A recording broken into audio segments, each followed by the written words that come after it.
नमस्कार प्रिय साथियों, कैसे हैं आप सब। मैं पंडित राजेश शर्मा आपके अपने ही YouTube चैनल में हार्दिक स्वागत करता हूं। तो आज के इस वीडियो में हम जानकारी लेंगे केमद्रुम योग के बारे में। केमद्रुम योग क्या होता है, यह योग किस प्रकार से बनता है और इस योग के कारण क्या क्या अशुभ परिणाम प्राप्त हो सकते हैं, और यदि आपकी भी जन्म कुंडली में यह योग है तो इस योग के अशुभ परिणामों से बचने के लिए क्या क्या उपाय कर सकते हैं, इन सबके बारे में हम विस्तार से चर्चा करेंगे। आइए वीडियो की शुरुआत करते हैं।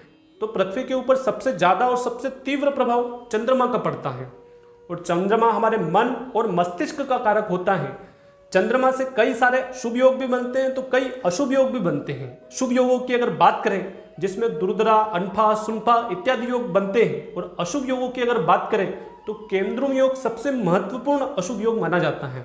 जब भी जन्म कुंडली के अंदर केमद्रुम योग होता है तो इस योग के कारण दूसरे शुभ योग जो होते हैं वह भी निष्फल हो जाते हैं।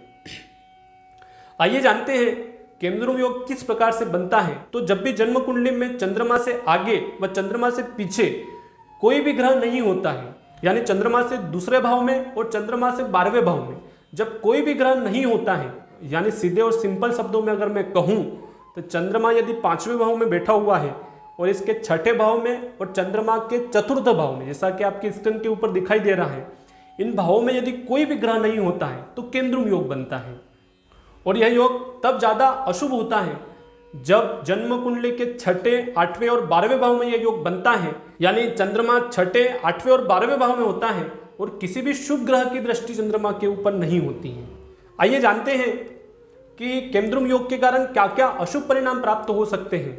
जैसे कि पहले भी बताया कि चंद्रमा मन और मस्तिष्क का कारक होता है, यानी अगर केमद्रुम योग बनेगा तो सबसे ज्यादा मन और मस्तिष्क के ऊपर प्रभाव पड़ेगा, यानी मन के अंदर अत्यधिक चंचलता होना, कहीं भी किसी भी काम में मन नहीं लगना, मन का जल्दी जल्दी भावुक हो जाना, डिप्रेशन जैसी स्थितियों का पैदा होना और मस्तिष्क संबंधित परेशानियों का सामना करना पड़ता है। और केमद्रुम योग भी हो और 4th भाव भी किसी प्रकार से पीड़ित होता है तो माता संबंधित परेशानियां भी देखने को मिलती हैं। अब हम जानेंगे यह योग कब निष्फल हो जाता है, यानी कब अशुभ कारक नहीं रहता है।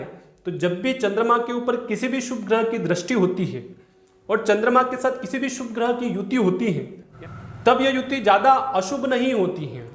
आइए जानते हैं यदि आपकी भी जन्म कुंडली में यह योग है और किसी प्रकार से भी आपको अशुभ परिणाम इस योग के संबंधित प्राप्त हो रहे हैं तो क्या क्या उपाय करने चाहिए जिनसे इस योग के अशुभ परिणाम से हम बच सकते हैं। तो सबसे पहला जो उपाय है वह है मेडिटेशन, यानी कि ध्यान। इस योग में सबसे ज्यादा मन और मस्तिष्क ही प्रभावित होता है, और ध्यान यानी मेडिटेशन से सबसे ज्यादा मन और मस्तिष्क ही शांत होता है।